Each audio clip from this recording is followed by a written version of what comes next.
सिंध जे सूफ़ी ऐं इंसानियत जे अलम बरदार हफ़्त ज़बान शाइर हज़रत सचल सरमस्त रहमतुल्लाह अलैह जे सालियाने उर्स जूं सरकारी तक़रीबूं शुरू थी वियूं आहिनि। सिंध जे वॾे वज़ीर सैयद मुराद अली शाह, सूबाई वज़ीरनि नासिर हुसैन शाह, सैयद ज़ुल्फ़कार अली शाह, दरगाह सचल सरमस्त जे गादी नशीन ख़्वाजा अब्दुल हक फारूक़ीअ सां गॾिजी मज़ार ते चादर चाढ़े रस्मुनि जो इफ़्तिताह कयो आहे। सिंध जे वॾे वज़ीर सैयद मुराद अली शाह, सूबाई वज़ीरनि नासिर हुसैन शाह ऐं सैयद ज़ुल्फ़कार अली शाह दरगाह सचल सरमस्त जे गादी नशीन ख़्वाजा अब्दुल हक फारूक़ीअ सां गॾिजी मज़ार ते चादर चाढ़े रस्मुनि जो इफ़्तिताह कयो आहे। वधीक अपडेट्स लाइ असां राब्तो कयो आहे सिंध टीवी न्यूज़ जे रिपोर्टर यासीन राजभर सां। जी यासीन, छा अपडेट्स ॾींदो?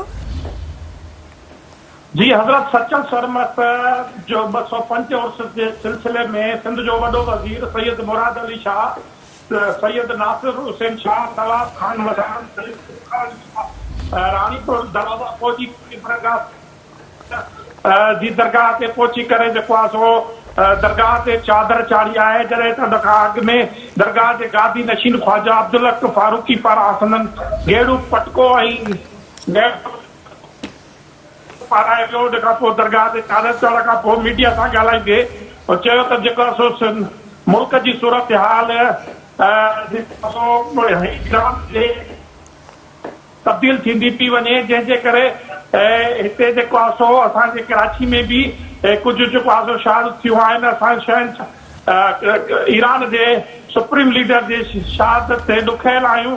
ऐं जॾहिं त सुवाल जे जवाब में ॿुधायो त मोटरवे जेको न पियो ठहे, असां दावा था कयूं, पर वज़ीर आज़म असांजी ॻाल्हि ॿुधी आहे ऐं असां जी जेको आहे सो हाणे मोटर 5 सेक्शननि में ठही रहियो आहे। जॾहिं त जेको आहे सो अञा वधीक सख़्त ज़रूरत आहे। जॾहिं त कचे जे इलाइक़े में ॾोहारनि जे मथां जेको आहे प्रेशर हुयो, जंहिंजे करे उहो कुझु पेश थिया आहिनि ऐं उते असां जेको आहे सो डेवलपमेंट जो कमु बि कराईंदासीं ऐं उते जेको आहे रस्ता रोड ठाराया वेंदा।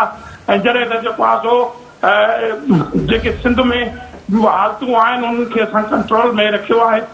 जी ठीकु आहे यासीन, अपडेट करण लाइ वॾी महिरबानी।